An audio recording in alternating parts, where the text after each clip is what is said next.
Tries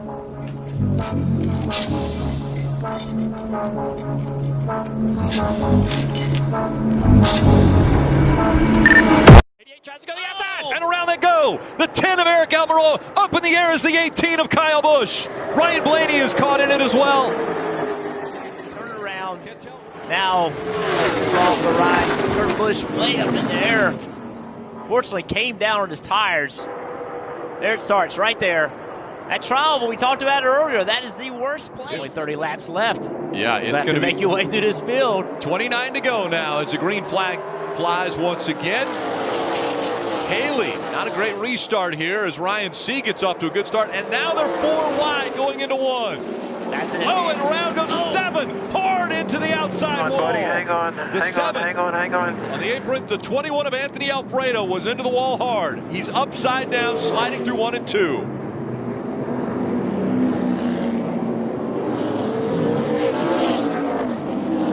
Looks like the 18 back there of Riley Herbst also involved. AMR safety crew will get to Anthony Alfredo quickly here.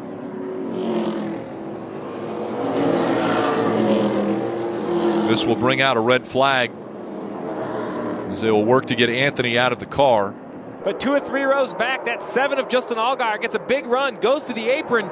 Next thing we know, we're 4 wide on the apron, Jeff. Yeah, everybody's got to go. Everybody has tires trying to get in track position, and Allgaier was just on the apron, entered the corner on the apron, and ended up getting up into the side of the 21.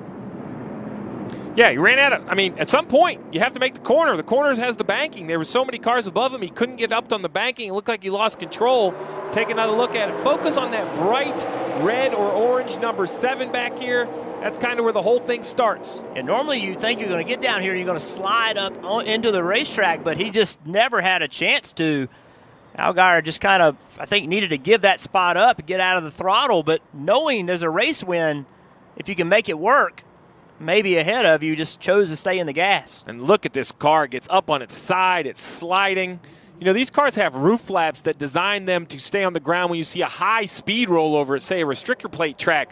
But here, that wasn't really an aerodynamic thing. The cars aren't going at top speed on this restart. That's just the force of this car hitting that outside wall, throws it up into the air, and then, Jeff, as we saw, it slides to a stop on its roof. Yeah, there was another car involved in this, too, that got him up and upside down when he did hit the wall. Take another look. Here's the 18 of Riley Herbst. He gets into him. Both of those young drivers are having good nights tonight.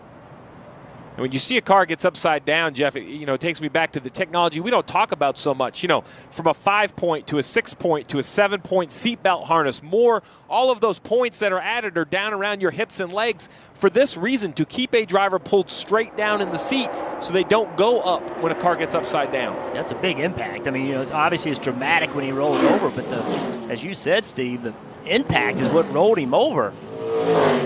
The advancement inside these race cars' seats, the limit of the movement of the driver is so important. The belts you just spoke about, the seat technology, the head surrounds, the Hans system, all of those things designed to limit mobility, to keep everything intact with the driver. Just such a different world today. And the wall that he hit, it's a safer barrier, absorbs energy.